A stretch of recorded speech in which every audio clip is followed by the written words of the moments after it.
There's an island in San Francisco Bay that doesn't feel like it belongs to this world. Covered in mist, ringed by razor tides and crowned with concrete, it sits like a scar on the water, unmoving, unwelcoming, and unforgettable. Alcatraz, the rock, the place no one escapes. For decades it was more than just a prison, it was a message, a warning carved in stone. If you ended up here, the system wasn't trying to rehabilitate you, it was trying to make you disappear.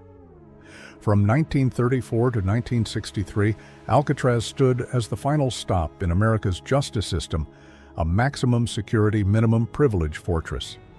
It held the worst of the worst mobsters, like Al Capone bank robbers, like George Machine Gun Kelly, and prisoners who had already escaped other institutions. Alcatraz wasn't built for second chances. It was built to break you. Everything about it was engineered for control. Cells were small, just 5 feet by 9, with a steel sink, a toilet, and a thin cot.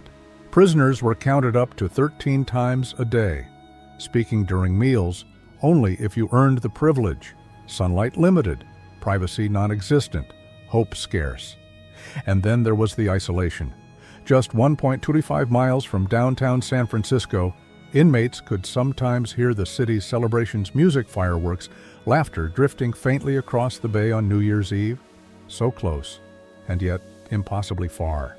The bay itself was the final warden, icy cold with strong currents and waters known to kill a man in minutes.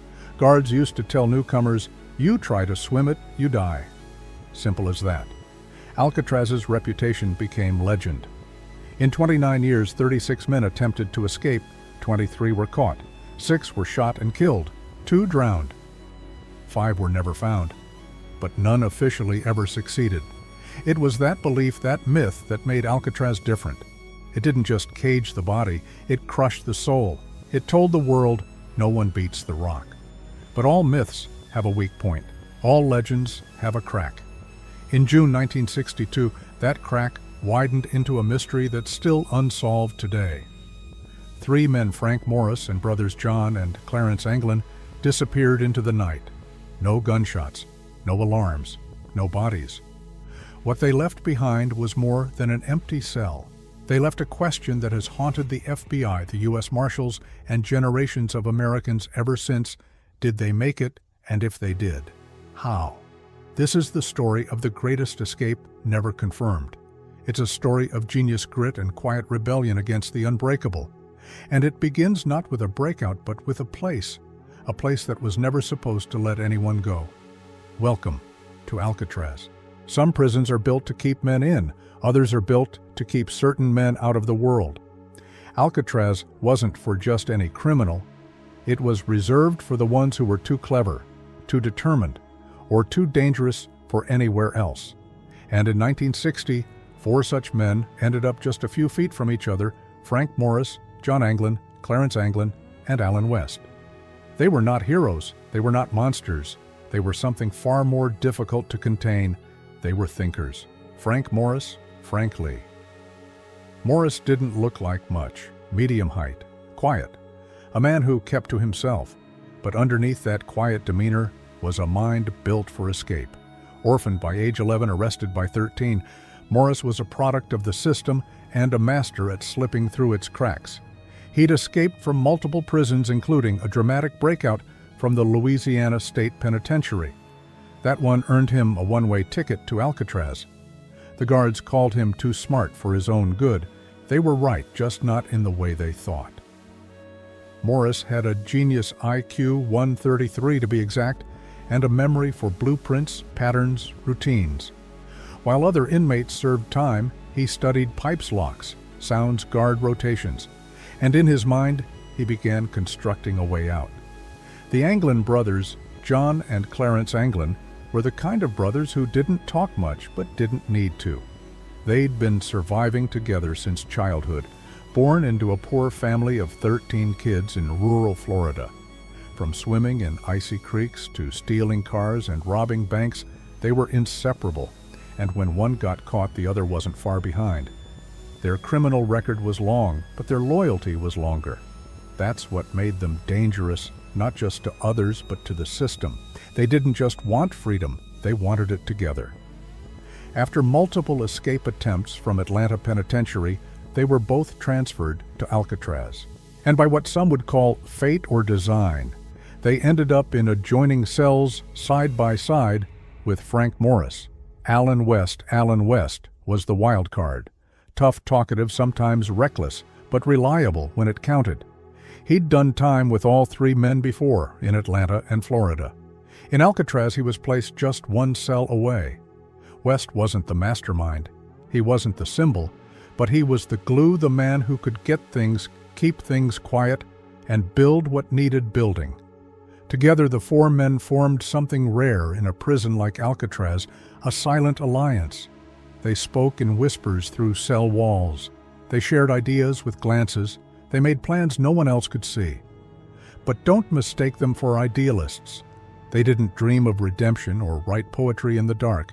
They were men who knew the rules, knew the stakes, and chose to bet it all anyway. And in the cold silence of their cells, they asked the question no one dared. What if the rock could be cracked? They weren't the first to try, but they were about to become the ones no one could forget, because these men weren't waiting for parole. They were plotting the impossible, and Alcatraz would never be the same again. You don't escape from Alcatraz by force. You escape with patience, silence, and the kind of brilliance that waits in the dark. It began with a hole, a small one barely the size of a fist hidden behind the sink in Frank Morris's cell. The walls of Alcatraz were supposed to be unbreakable, but no one counted on salt.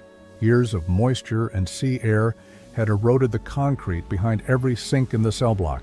It looked solid, but it crumbled like old bread if you knew where to press. Frank Morris noticed that, and once he did, he couldn't unsee it. He shared the discovery with the Anglin brothers and Allen West. Their cells were all in the same row, close enough to coordinate far enough to stay unnoticed. The tools of the trade, no weapons, no explosives, no violence, just spoons, metal bars from the prison shop, a stolen vacuum cleaner motor. They turned trash into tools, debris into hope. They fashioned a homemade drill by attaching sandpaper and metal bits to the vacuum motor. One man would work the drill while the others watched for guards. They took shifts night after night, slowly grinding away the wall behind their sinks. To hide the damage, they created false vent covers, papier-mâché, paint bits of cardboard, and magazine paper all colored to match the original vents. Guards walking by would never notice a thing. And then there was the noise. Drilling, scraping, chipping, it could get loud. But Frank Morris had a solution. He played the accordion during music hour, drowning out the sounds with wheezing off-tune notes. It was genius in its simplicity, a prison instrument hiding a prison break, the secret room. Once they made it through the wall, they found themselves in an unguarded utility corridor, a forgotten maintenance space behind the cell block. From there, they climbed up to a hidden landing above the cell house, an area no guard ever entered. It became their workshop, their secret base. Here, by dim light and absolute silence, they built the tools of their freedom: paddles, life jackets, and most importantly, a raft made from over 50 stolen raincoats stitched together, sealed with heat from steam pipes. They practiced inflating it, using a modified concertina, a kind of miniature accordion converted into an air pump.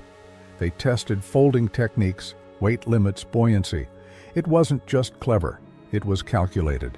Every night they climbed back into their cells. Every morning they greeted the guards with blank faces. No sign, no whisper, no crack in the facade. The patience game. They worked in secret for over 6 months. No arguments, no mistakes. One slip and it was over. They timed everything. The guard rotations, the shift changes, the tides of the San Francisco Bay. They studied maps stolen from the library. They read weather reports in old newspapers. They weren't just building an escape route, they were writing a script. The plan didn't rely on luck. It relied on discipline. And when everything was in place, when the walls were hollowed, the raft completed the night chosen. They were ready. Ready for the night that would make or break the legend of Alcatraz. Because in a place built to crush hope, 4 men had quietly built a way out. If you want to disappear from the most secure prison in America, you don't just break out, you put on a show. Frank Morris understood something most inmates didn't: the mind of a guard. He knew what they looked for, how they walked their routes, how they counted heads without ever opening a cell door. To escape Alcatraz, you didn't just need a tunnel or a raft, you needed a decoy, a performance. And so, in the weeks before the escape, the men did something no one expected. They built themselves the dummy head soap, toilet paper, toothpaste. That's what they used. Using stolen art supplies from the maintenance shop, they mixed together a crude paste and molded it into the shape of human heads, foreheads, chins, even ears. They let them dry, painted them with flesh tones, and used real human hair swiped from the prison barber floor to complete the illusion. They looked rough in daylight, but in a dark cell at night, they looked just real enough. They tucked them under the blankets each night, just enough of the head visible to fool a sleepy guard with a flashlight. These weren't props. They were the most important part of the plan. Because if even one guard realized they were gone before sunrise, the entire operation would collapse. Clothes and shadows. But the heads weren't the only trick.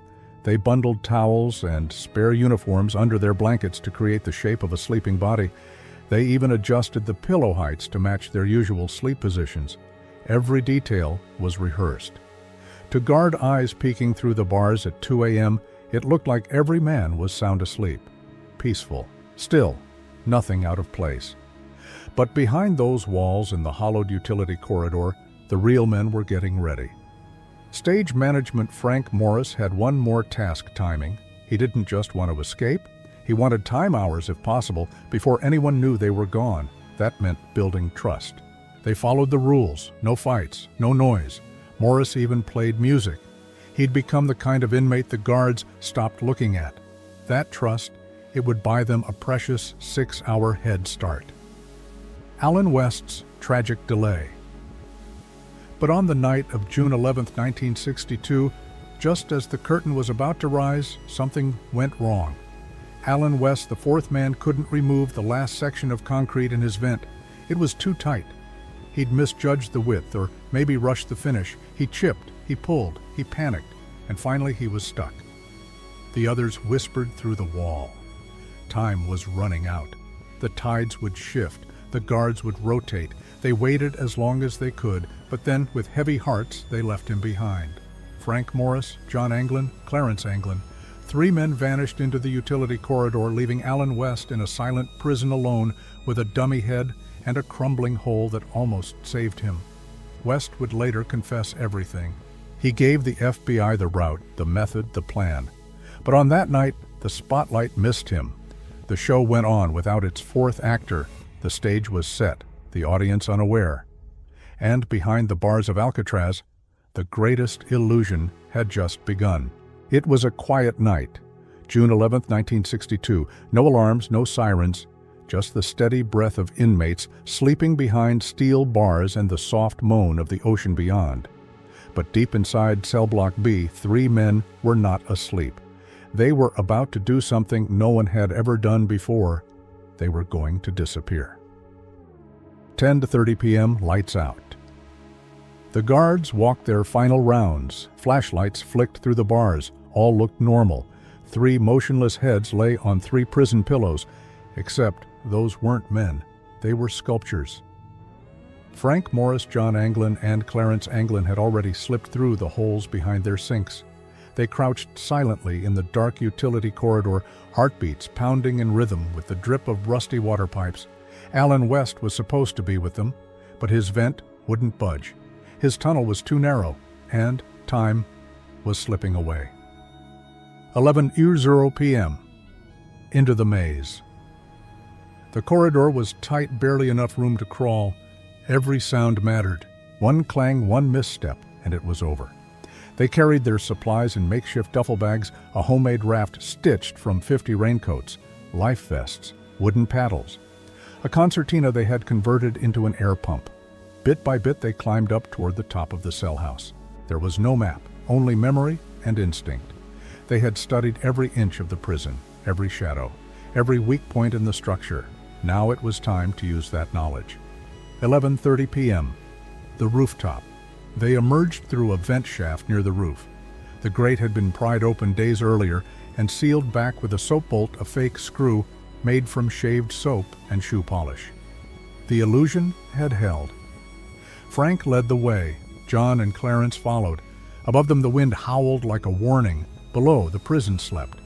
They crossed the rooftop low and fast, careful not to silhouette themselves against the floodlights.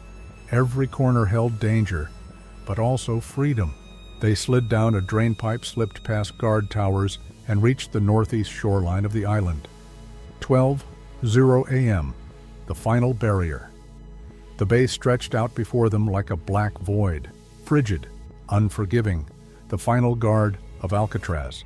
This was the part no one believed was survivable. Strong currents, temperatures hovering just above 50 degrees, a 2-kilometer crossing in near total darkness. But these men were ready. They inflated their raincoat raft using the modified concertina. It took nearly half an hour quietly, feverishly. They checked every seam, every corner, and then they stepped in. Frank, John, Clarence, no words, no goodbyes, only paddles dipping into the black water, and then they were gone.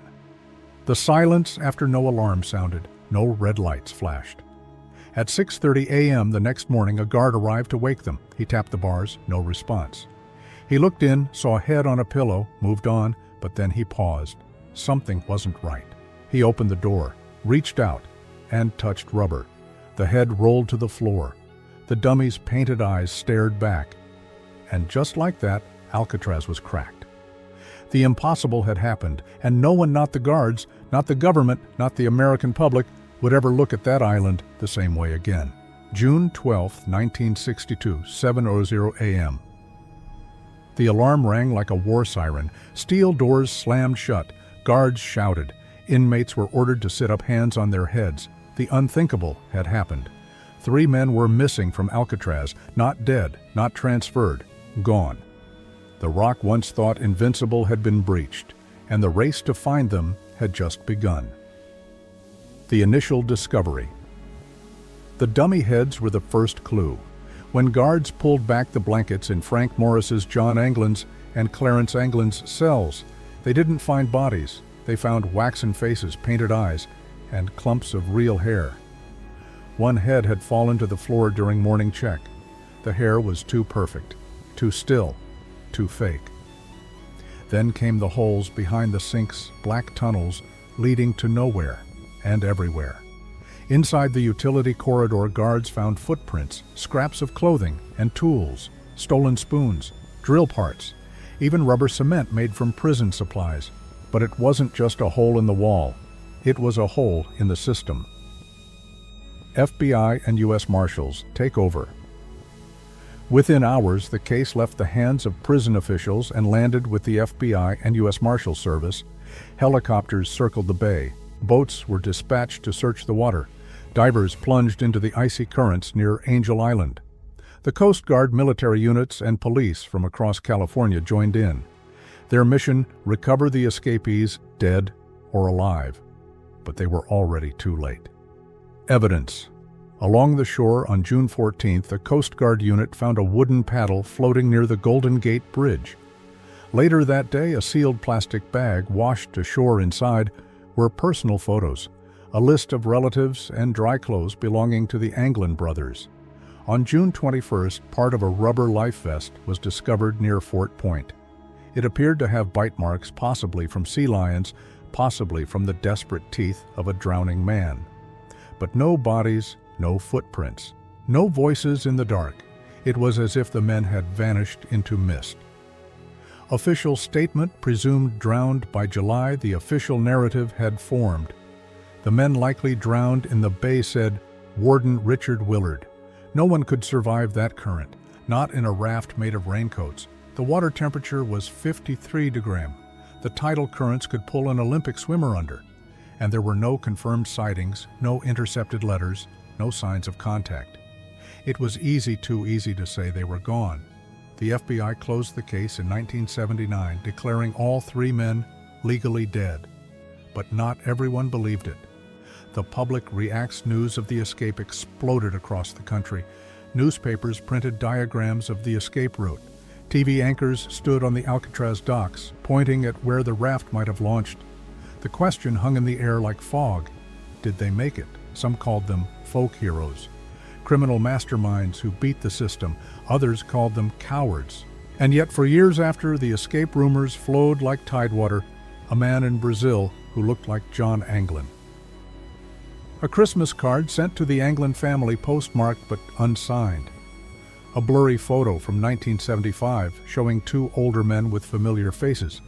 The trail was cold, but the mystery was warm. They escaped the island. But did they escape justice? Or did the Pacific Ocean claim their bodies, leaving only questions behind? For over 50 years, the world believed they were gone, swallowed by tides, buried by cold silence. But then, in 2013, a letter arrived, faded, uneven, full of shaky words and darker truths. My name is John Anglin. I escaped from Alcatraz in June 1962. Yes, we all made it, but barely. The note was sent to the San Francisco Police Department unsigned, except for one thing, a dying man's plea for help. The letter that shook the system. John claimed Frank Morris had died in 2005, Clarence Anglin in 2008. He was the last one alive and dying of cancer. I'm 83 now. I have cancer. If you announce on TV that I'll get no more than a year in jail and medical treatment, I'll tell you exactly where I am. The letter was handed off to the FBI. They ran fingerprint analysis, DNA testing, handwriting forensics, but the results inconclusive. Not confirmed, but not ruled out. And that was enough. Enough to make the story bleed back into the public eye. Clues long ignored. It wasn't just the letter. Over the years, dozens of strange pieces had been quietly filed away. Christmas cards received by the Anglin family postmarked, but unsigned. A 1975 photograph taken in Brazil showing two men who bore an eerie resemblance to John and Clarence. A Florida woman who claimed two quiet, kind strangers attended their own mother's funeral and matched FBI photos from 1962. And then there was Fred Brizzi, a childhood friend of the Anglins. He said he saw them in Rio de Janeiro in the early 70s. He even gave the family that Brazil photo. The government dismissed most of it as coincidence. But the pieces kept surfacing like driftwood from a shipwreck no one could forget. The age-progressed faces. In 2022, the U.S. Marshals released digitally aged renderings of the three escapees, Frank Morris, John Anglin, Clarence Anglin. What they might look like now, over 90 years old, wrinkled, weathered, but alive. It wasn't a statement. It was a question. Do you recognize these faces? Because someone somewhere might. The case was still open. Technically, it had never been closed. Folklore or fact in America. People love a good underdog, but they love a vanishing act even more. Frank Morris, the brilliant loner. The Anglin brothers, loyal, clever, determined. They weren't just prisoners anymore. They were legends.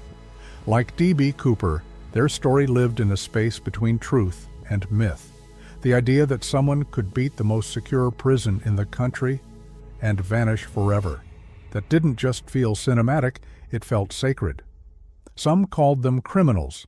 Others called them icons of rebellion, symbols of human ingenuity against impossible odds.